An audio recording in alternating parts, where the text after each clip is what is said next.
Ball Therapy as its Omniscience package. If you are in the StarCityGames.com newsletter circles, I believe you saw Jerry Thompson feature this deck list pretty recently. I think even a deck list digest for our premium newsletter. Not really sure. I'll be honest. Editing all those newsletters, they really start to blend together. Yeah, I can understand. I mean, I read them all, and I do remember Jerry doing a little write up about the No Intel deck. I think it's a super exciting new take on the deck. The interaction with Academy Rector Omniscience is very powerful. So was that both players? And yeah, we're in this game, and if you haven't noticed already, both players are a little low on cards. Both players apparently mulliganed. Yeah, mulliganed to 4. That's what our director is telling us. I think that favors Austin, I gotta be honest. Yeah, for sure. All his cards do the same thing, so it doesn't really matter if he has less. Yeah. So we see a Grim Lavamancer and a Flame Rift to follow it up from Austin. Michael's on 15. A little slow in the life totals there, while Austin's on 19. That Flame Rift and that Grim Lavamancer doing a little damage. Flame Rift, a card I completely forgot about until a friend of mine was playing it against me with his burn deck. You know, I've played Snapcaster Mage's Flame Rift a great deal in Standard in conjunction with Mutagenic Growth. So you combo it up, you Mutagenic Growth your guy, Snapcaster Mage your Mutagenic Growth. Oh, nice. Interesting. Standard Flame Rift? Yeah. 2-card combo to make your Nemesis common, but you know, we do what we can. You gotta work with what you've got, 13. Yeah. Cavern is on Cleric. I'm shocked. Yeah, I mean, I wonder what Academy Rector he could possibly be wanting to cast. And that Goblin Guide hits Michael's second land, if that makes sense to you, which is a good time for the Goblin Guide to come down, I guess, then. As good as any, considering it wasn't turn 1. Austin appears to have a preponderance of land for a burn deck. He really doesn't need more than 2.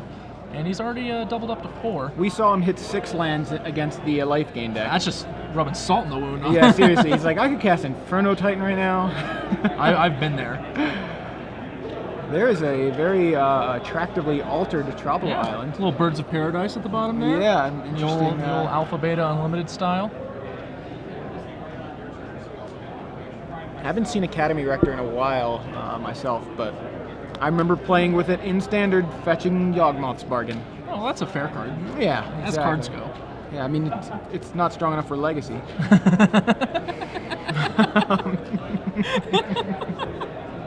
Neither is Necropotence, apparently. Yeah. I mean, these cards obviously awful cards. Yeah. You don't ever see playing Legacy for some strange Nobody plays reason. them ever. Yeah, it's weird. So, Living Wish finds Boseiju. Yeah, amusingly, Michael is playing the legal version of these cards in Gristlebrand. Yes, exactly. Yeah, Science deck. Gristlebrand with the he's got a Necropotence stapled to his back. Yep. Or a Bargain stapled to his back, however you want to. But you know, they balanced it out because they attached it to a 7/7 creature. Right. You know, exactly. Otherwise it was creatures are more vulnerable than enchantments. Is what it is. Price of Progress is going to punish Michael for his 2 lands. Michael going to go to 5 though. Yep. And now he's dead. Yeah, I think so. Chain Lightning puts him to 2. I'll attack you for 2. And I'll Grim Lavamancer your response. No. All no, right. it was just yeah.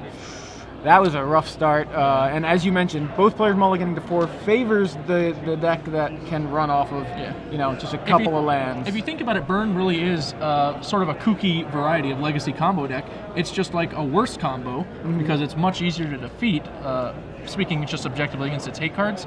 But really, the combo is draw like 6 spells. Like that's the combo. If you manage to draw 6 spells and they all resolve, you probably will win. No Intel obviously doesn't need quite that many spells, but it needs some specific ones. So as you mulligan, it gets kind of hard to assemble the combinations, whereas Austin's still on the plan, you know? Yeah, generally, exactly. Generally, each spell does about 3. Yep. So if you, some do more. You saw Price of Progress do 4 right there. Flame Rift does 4. And also opposing fetch lands help a lot of times. So just even if you can just do 18, that's probably enough. Mulligans also make a lot of Austin's threats that might normally die or be outclassed go unanswered for a little longer, like Goblin Guide and Grim Lavamancer. They can stick around longer than usual because the opponent just doesn't have enough cards to progress their game plan and deal with your creature at the same time. So Academy Rector, for those of you guys who may not have ever played it or seen it or just be unfamiliar with it, was printed in a block that was notoriously underpowered. Unfair. Sorry, wrong unword. Urza's block. Notoriously underpowered Urza's block. Yeah. It is a 1/2 for 4, obviously awful. Yeah. When it dies, you may exile it. If you do, search your library for an enchantment card, put that card onto the battlefield, then shuffle your library. This is the Oracle text, of course. So, in Standard back then, it was Yawgmoth's Bargain, printed in the same set, Urza's Destiny. Yep. And now here in Legacy, it finds Omniscience. One of the most amusing things about Academy Rector at the time of its printing was that it can do a lot of things, and fetching Yawgmoth's Bargain was not even necessarily the most dangerous. That's my memory of it. Yeah. Oh no, it was definitely a thing, but it was also a card that replenished decks played from time to time. And that deck obviously had a toolbox of enchantments that could do a variety of things, all of them leading to bad times for the opponent. So, Academy Rector, pretty powerful card. Also worth noting is that it is a trigger, which means that it is a tutor that is vulnerable to graveyard hate, which is kind of awkward, but people don't really think about it. Huh. Also can be stifled, I suppose, there, yeah. Yep. So there are cards that you might not normally think are sideboard material against a deck like this that all of a sudden seem a little more reasonable. Yeah, I'm excited to see it in action here. I imagine Austin won't be trying to shoot it with the Grim Lava Master. One of the amusing things about this game is that Austin doesn't really have any reason to put Michael on anything beyond a Bant mid-range deck, because if you think about it, he saw Tropical Island and Cavern of Souls, That's a good which point. are cards mostly only played by Bant. Naming Cleric is obviously a little odd. He's probably in the tank on that one. What's the Cleric? Is it Academy Rector? Right. So unless Austin is really up on his legacy, because this deck, keep in mind, it debuted, I think, in Japan like last week. So yeah, it is people very are not fresh. aware of the the Omniscience. Rector. Yeah, the Omniscience deck in general is pretty fresh. So there's a turn 1 Goblin Guide. Finds Michael a Polluted Delta to add to his collection of Polluted Deltas already on the board. Collection of 1. But also knocks him to 18. Looks like both players kept this time, so we might see a real game from Yeah, Valentel. that'd be nice.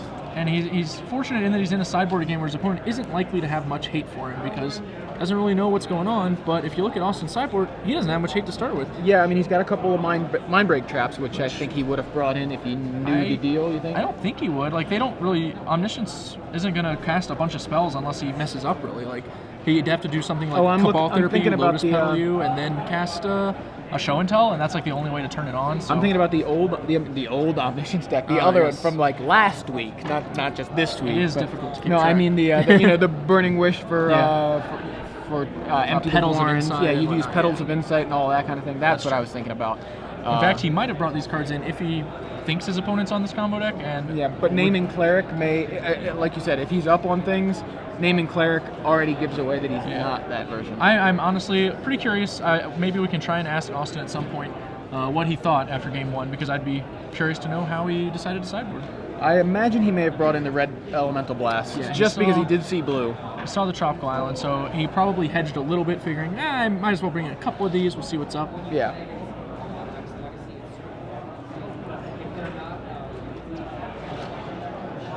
Michael fetches up his sweet Tropical Island and Living Wishes.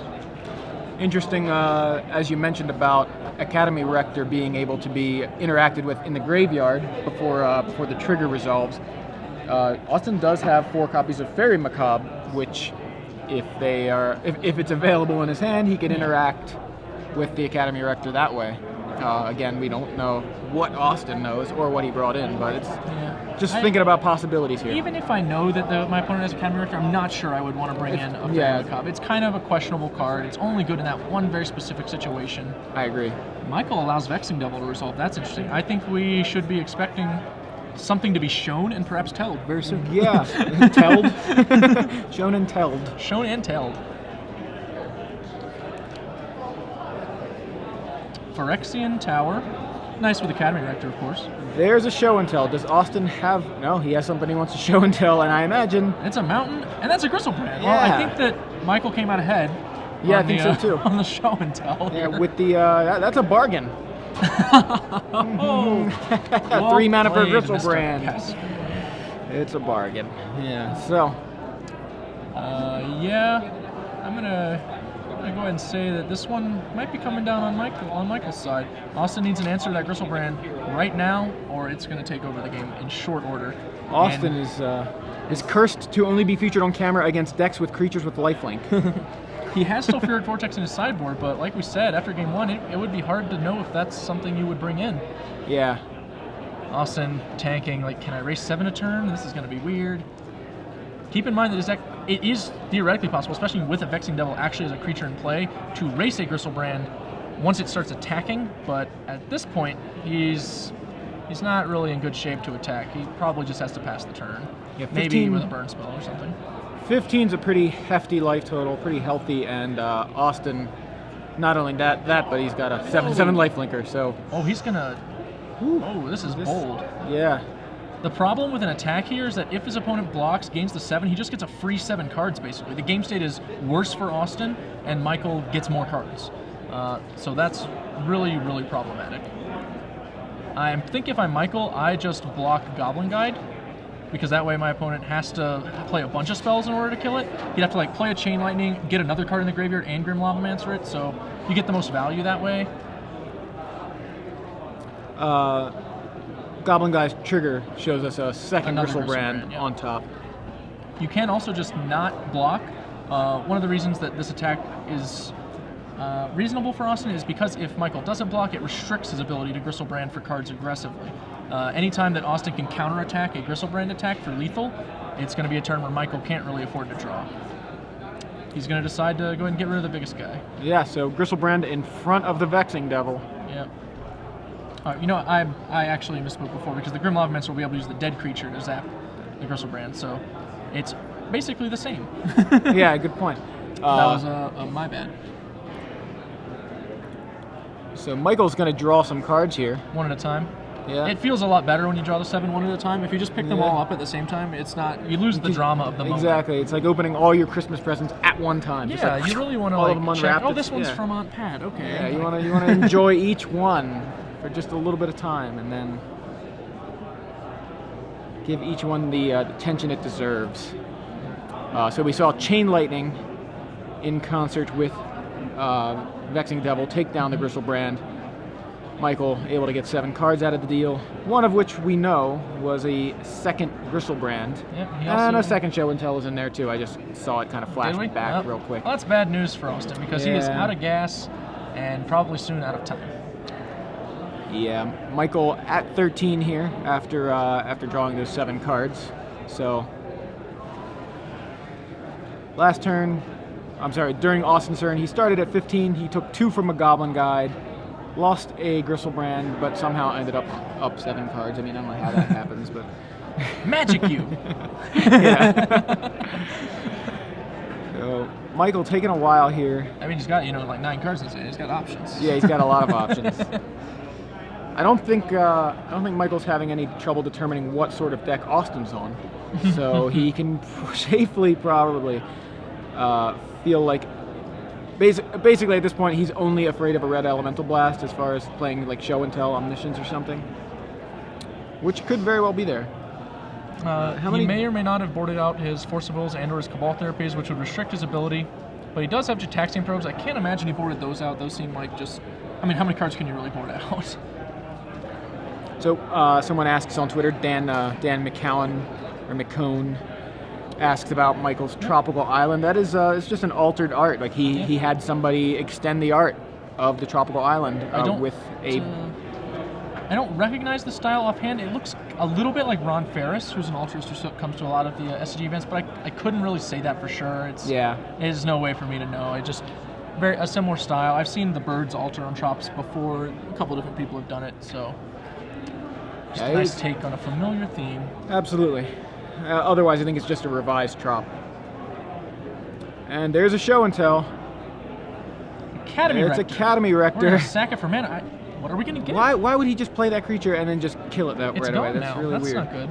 So, well, I guess he's gonna find an enchantment. It's what is that? What could that be? That looks like an Omniscience? Omniscience, that new card from... Omniseance? but also, and yeah, since Omniscience resolved, I guess I'll play this other Gristlebrand. And then and this Living Wish, which I'm going to use to find this guy's cool, right? It's like big. And I'll play him, and I'll take another turn. Well, really, that turn was all about Michael just deciding, man, does he have that Pyroblast or Red Elemental Blast? Yeah. Nope. All right, get you. Well, now Austin knows what deck Michael's on. Yep. So for game 3, he's going to the sideboard. Maybe he's able to figure out he's changing some things a little bit about what he wants to do here. Yeah.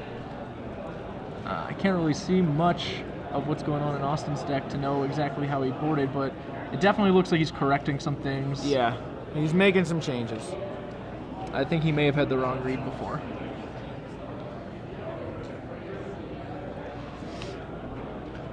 Still, I think if he did bring in the Red Blasts, I would imagine he did bring in the Red Blasts. Yep. Just didn't see any. All 4 will definitely be in his deck now. He may also be Yeah. bringing in the Sulfuric Vortex. I'm not. I don't think, like I said, that Macabre is necessarily worthwhile. Although he may disagree with me, so we'll have to see what happens there. Yeah, I actually don't like it. Like you said, it's very narrow. It's such a specific situation to actually be able to kind of get you, and otherwise it's an unplayable card. It's a dead card. When you mentioned, it doesn't do any damage as far as Austin's concerned. Now, if he wants to be a real baller and side out some lands for those Fairy Macabres, that I might be okay with that. Yeah, he could be pretty bold there. I mean, we saw him attack with a Vexing Devil and a Goblin Guide into a Bristlebrand. So yeah, I still don't know if I like that play. You kind of have to decide how you're going to try and win. That's definitely a tree moment. It's like, go take this branch or this branch. Right. I think I would probably have not attacked, but then again, both of us probably would have lost the game. So I'll give Austin the credit, since he's the one of us, of the 2 of us, he has actually won an open with Burn. That's true. Which I can't claim to have done myself. He's Burn's been good to him, so he's gonna keep picking it up for now. Christian Wright on Twitter mentions about Academy Rector resolving is kind of like a virtual fog if he doesn't immediately sacrifice it, because Austin doesn't want to attack into it to kill it. So the only issue there is that Academy Rector's not really coming down much earlier than turn 3, and that by then Austin's done a lot of his attacking already. Yeah. He's planning to throw a flurry of burn spells to the face on turn 4. That's the burn deck's general kill turn. It can kill later. It can even, I guess, kill earlier. I don't know exactly, but it seems likely. But turn 4 is like the usuals. So any other interesting decks you've seen today that maybe started off okay, but maybe fell off and didn't end up getting featured? Not really. The Painted Stone Dredge deck started off with a couple wins, but he's not in top 8 contention anymore. His teammate Joe lost it on Counterbalance. You guys saw him last match. Actually, I should also note, Joe's last name is actually pronounced Lissette. His family name had an E on the end, but was removed a few generations back, and now it just gets mispronounced all the time, including by yours truly. So yeah, I keep calling him Joe Lossett because that's what I've heard. But, I'm not gonna Joe lie, Lissette. I'll try to I'm remember going to that. keep calling him Joe Lossett, but I've done my due diligence and thrown it out there that I'm wrong. So if you happen to see Joe, you can choose your poison, I guess, when it comes to his last name. Turn 1 Riftbolt from Austin. That is not an ideal turn 1 for Austin. He would much rather have a Goblin Guide or something better. So apparently my last name was actually Pascucci before it was shortened to Pasco. I could believe that. That's not that uncommon. I have especially for Italian names when those nationalities are immigrating. But we are getting way afield. Yes, we are. I just figured, you mentioned the you're trapping from me Joe into my Lossett conversations. And we've got a turn 1 fetch. Look at that. That's an altered swamp. Yeah. It's got a little ghost coming out of the water. Michael likes the altars. I'm trying to see that signature. I know that it looks familiar, but I can't place it. So my bad there. Oh, we're zooming in, but Michael no-sirs us by just blocking the view. Well played. Yeah, he's well played. I am not gonna let you guys see. In fact, if I have a way to sacrifice this swamp, I'm gonna guess he's not Cabal Therapying for Goblin Guy here. I would guess he did Red Blast. Oh, he did Flame Rift and he hit. What a monster! Wow! What a monster! Yeah. Oh man, that is a crippling blow to Austin. Yeah, that was just. Keep in mind, all Austin wants to do in a game of Magic the Gathering is draw 6 spells, and he just lost 2. That's brutal. Jeez. Michael pulling a Mike Turian right there with the blind Cabal Therapy for max value.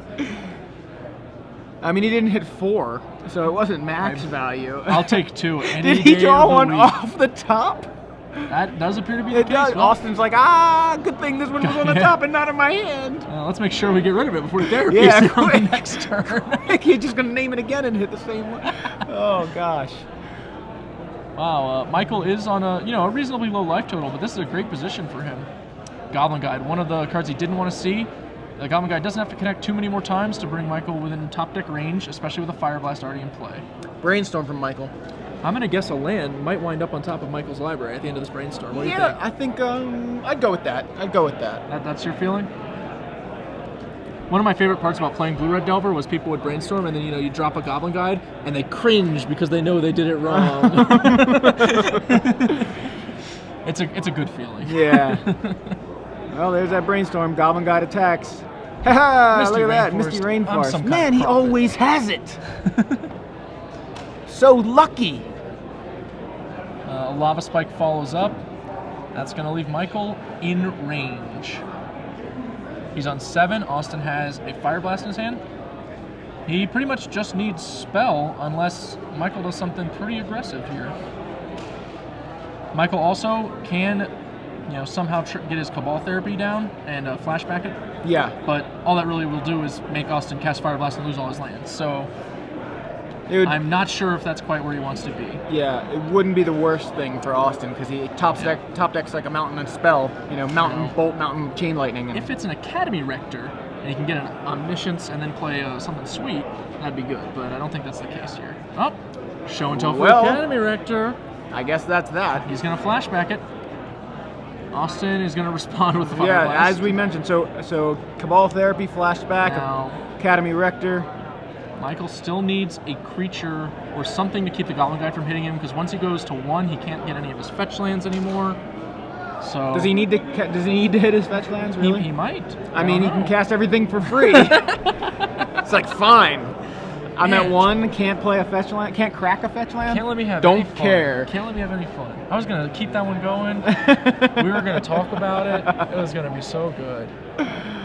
So there's the no half of the no and tell. Well, Austin has no lands. No, that's another no half, but that's a different no. And Living Wish means he probably has no hope. We're gonna Living Wish for Emrakul. Austin has Michael We're to gonna 3. cast it, and we're gonna remove our opponent's only remaining permanent Goblin Guide from the battlefield on the following turn. I'm gonna go ahead and call this one in Michael's favor. I think he has the match. I think so too. Yeah, there's a ponder For good measure. for free, just for fun. Let's see if there's anything else I can play. I think he. Oh no, my bad. That brainstorm looked kind of like a Cabal Therapist. I was just a little confused for a second.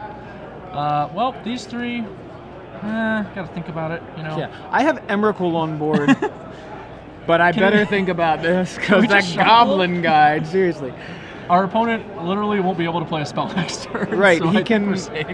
The best he can do. He's even at 14 as the result of the Flame Rift. He doesn't even get a next turn. He doesn't. That's it. I don't know what the question is. I mean, I understand. Austin, just kill me, man. Just end this know what? madness. If I'm Austin, I'm like, concede before your ponders finish resolving. You didn't attack me with Emrakul. I think Michael's, limit saying, I got a little tunnel vision there. I forgot you were 14. I'm sorry. Yeah. And Austin's like, it's cool, man. Yeah. Austin is a good-natured opponent. He certainly is. He lives by the lightning bolt and he dies by the lightning bolt. I don't think a lightning bolt killed him that game.